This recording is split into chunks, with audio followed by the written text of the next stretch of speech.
And welcome back. This is Lonely Man Studios. Welcome back to part 2 of Hero Rise of Prodigy. We're on chapter 7, Ganged Upon, which was not the name of the title when I came in here. It was part 2, Pride Comes Before. But I guess things are different there. Here are my stats.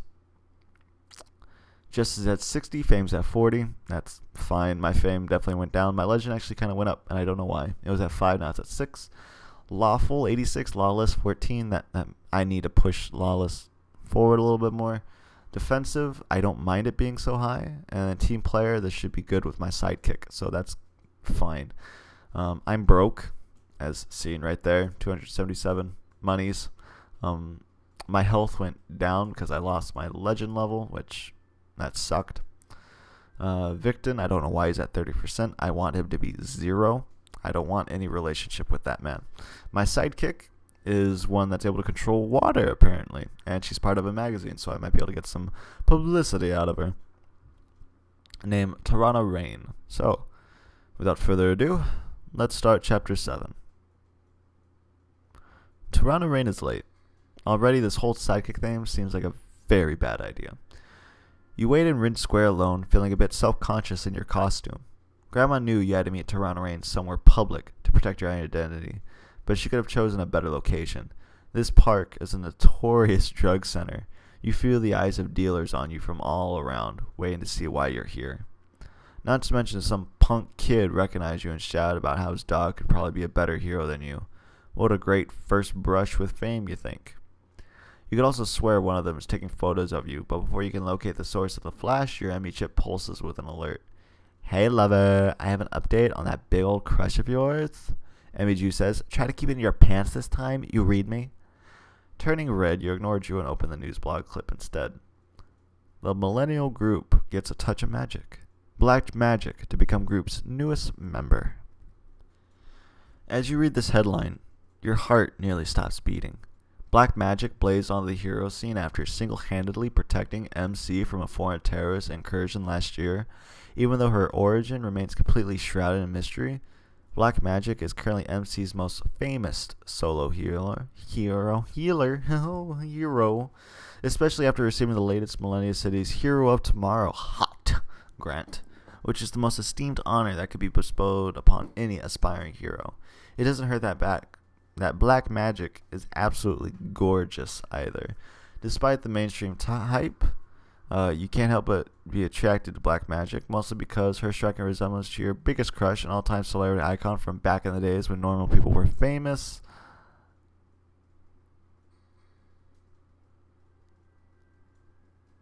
I have no crush on either of those, but I never had. No, I do. Do I? Who's a female actor I like?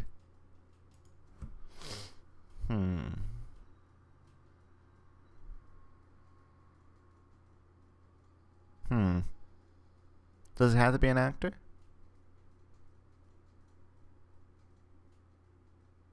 I got one. I don't think. Marilu. There we go.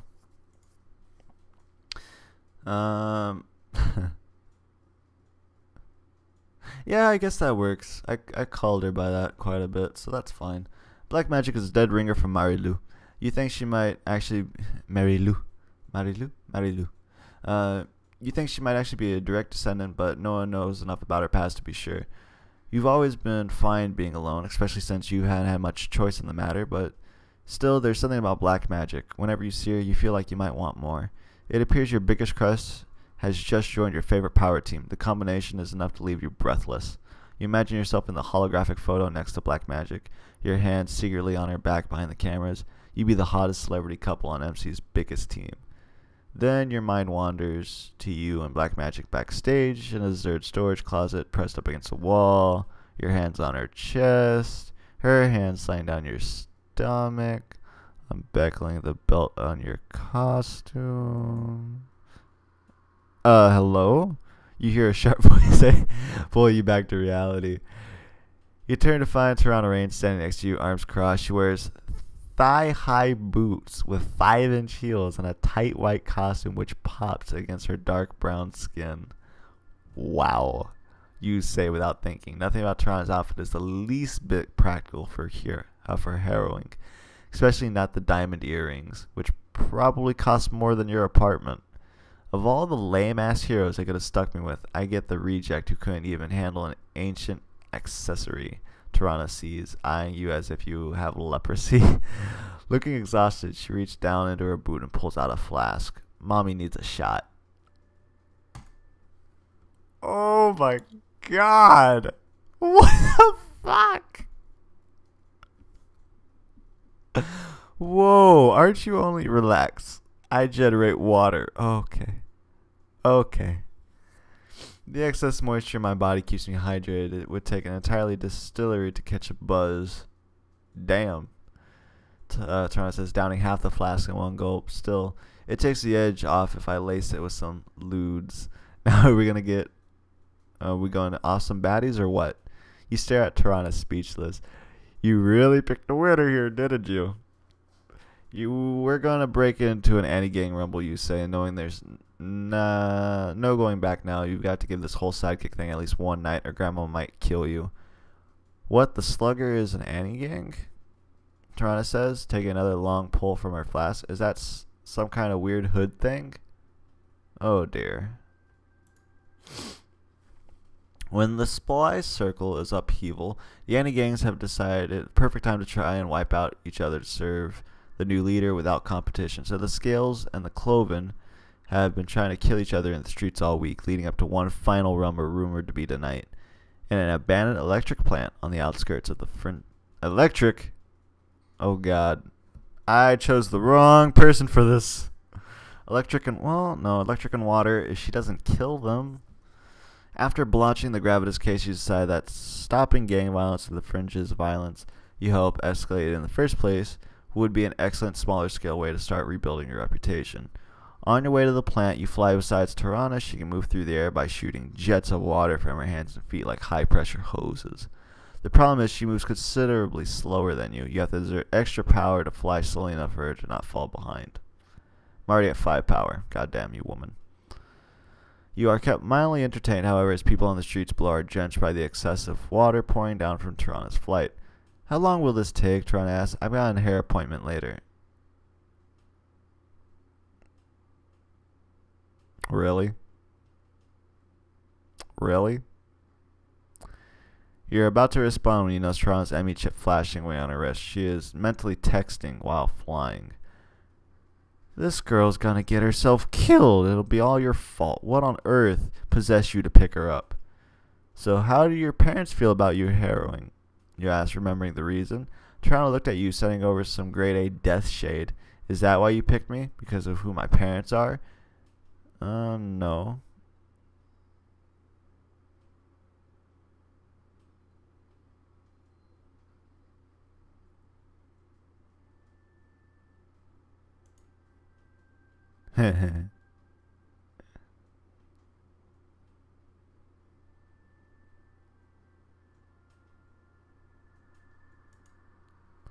Yeah, sure thing, Mr. Screw-Up. Tarana laughed hysterically. Well, the joke's on you because my parents don't even know I'm here. They don't want me to be... What?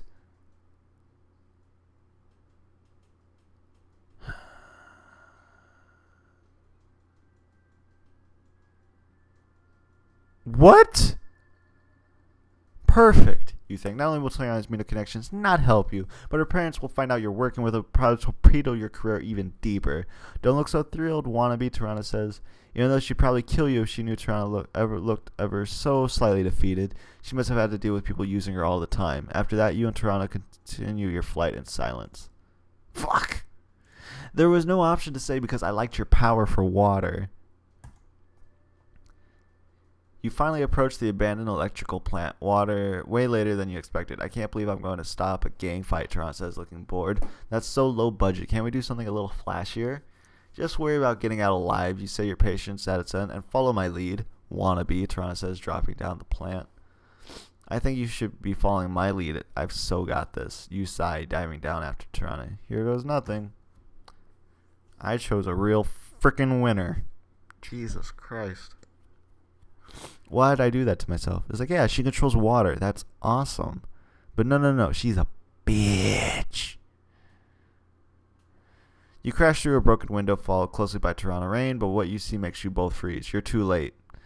Dozens of anti-gangsters already covered the ground, lifeless and emptied. All strewn among them are the bodies of 7 heroes, all wearing brown and red costumes. At least you hope that red is from their costumes. You gasp as you realize that all of them are really young, probably some amateur youth startup team that tried to make a name for itself by stopping the rumble. You're about to question the wisdom of bringing your own brand new teen sidekick into the mess, but your attention is stolen by the vicious battle taking place before you. A few dozen anti-gangsters remain standing, their movements blurring together, lizard tails and venomous fangs rip into coursing haired flesh, cloven hooves and twisted antlers bash thin scaled torsos everywhere you look. Oh no, you say, frozen in the air. The scene is more grisly than you could ever have imagined. Toronto Lane looks just as terrified despite her big talk just a minute ago. Unfortunately, her powers can't keep her hovering next to you, so she begins to plummet down towards the fray, terror-stricken. You swoop down to scoop Toronto Rain up, flying to the edge of the plant to drop her off. Listen to me. Do not get involved in the fighting, you shout. I just want you to get all those fallen heroes to safety. Can you do that for me? Doesn't even blink, still frozen with fear. You bet she has never seen anything quite as gruesome as fringe gang fight before. Can you do that for me? You shout louder, trying to snap her out of it. Toronto Rain finally nods, so you spin around and dive into the fray. You gotta stop this brawl. Now.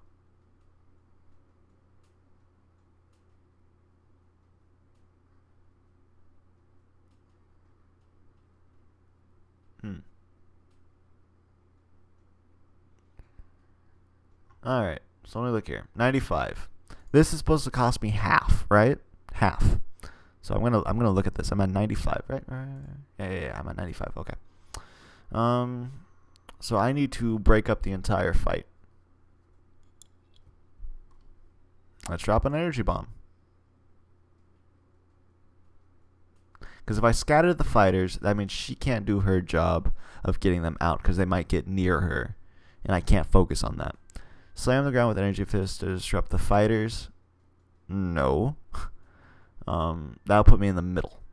That's not a good place to be. That's dead man zone. No man's land. Drop an energy bomb to disorganize the fighters. That might be best, and that should cost me 6. That should put me at 89. I have those damn things. So, I don't know. You condense a compact ball of energy between your palms, supercharging it. When it's ready to blow, you toss it to the center of the fray. An explosion rocks the floor and sends the anti-gang members reeling across the plot, completely battered and disorganized. You can make out the sound of Toronto's voice throwing you on in the background. You smile, thinking that this might go smoothly after all. But before you can finish your thought, something sharp sinks into your shoulder. 85. I said 85, right? No, I lost 10. Why did I lose 10? Some booty. You scream as you feel fangs rip at your flesh, and singly you let out a strong energy pulse, and the group listens. You whip around to see a blonde girl falling to the ground, her hair flared in the shape of a cobra's head. As she hits the floor, you can see her blood dripping from her fangs. Ignoring the sight, you turn your attention back to the remaining anti-gangsters, knowing they'll probably attack you before tearing back into each other. You raise your arms to throw up an energy shield. Before they've gone numb, within seconds you feel the numbers travel down your spine. Then your legs give out. Oh, son of a bitch. There must have been some kind of venom in Cobra Girl's bite, because you're now paralyzed from the neck down. You swivel your head desperately, see the gang brawl has started up all around again. It won't be long before one of them comes to finish you off. I moved those other heroes out of the line of fire. You hear Toronto Rain shout from somewhere nearby. Why are you lying there? That Cobra Girl bit me and I can't move. You say, thankful to at least speak. Can you get me out of here? Toronto Rain steps over and tries to move you, but the face goes blank. The gang members, they're coming for us. Toronto Lane, listen, you have to make a stand. Looks ghostly. I don't think I can do this, she whispers. Pull yourself together, you shout. Just do what I tell you. You study Toronto Rain's powered profile while you're waiting for her, so you know how to utilize her abilities in ways she probably doesn't even know herself.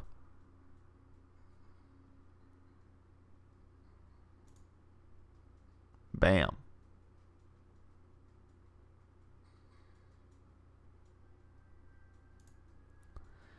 Looks down at you like you're insane. However, as several anti-gangsters start to close in for the kill, she gets it together. Closing her eyes slightly, stretches her arms overhead, and screams at the top of her lungs.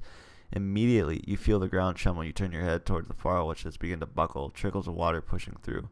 Wait, Toronto, what are you doing? That's not what I told you, you start to say, but it's no use. Before you can finish, the wall gives way and a tsunami crashes through, carrying massive chunks of concrete with it. Your jaw drops. There's no way anyone here will survive the wall of water, not even you and Toronto. You close your eyes. At least your body's still numb, so you shouldn't feel much of anything when the water hits. You just hope that you don't end up drowning to death. Then you feel your body violently and swing up into the air. You clench your jaw, expecting a rush of cold water, but all you feel is a sprinkle of mist.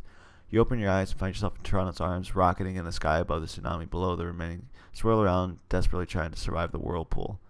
Holy slugger, you whisper as the tidal pool winds down, gushing out the exits. You can't tell if anyone survived. All you know is that no one on the ground is moving.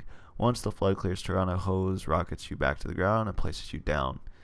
I didn't know I could do that, Toronto whispers. Then before she can say another word, Toronto Rain faints. Slugger, you think as you lie in the now silent plant, completely paralyzed. This is not good. Oh shit. 2 hours later. You're back in the ring square, having healed yourself enough to fly both you and Toronto Rain back across the fringe, of course. It's not until you're out of land that she starts to wake up. How's my health? My health went down by 10. My power is at shit. What happened? Toronto Rain mutters, her eyes fluttering open. I healed myself and got us out there. Just an ambulance. We're arriving, you answer. I figured neither of us needed official attention for that mess. Oh, that would have been just perfect. Toronto attempted to stand. That's just what I need for my parents to know I'm harrowing. Besides, behind their backs, at least you have a few brain cells still functioning. Now, where the slugger is my flask?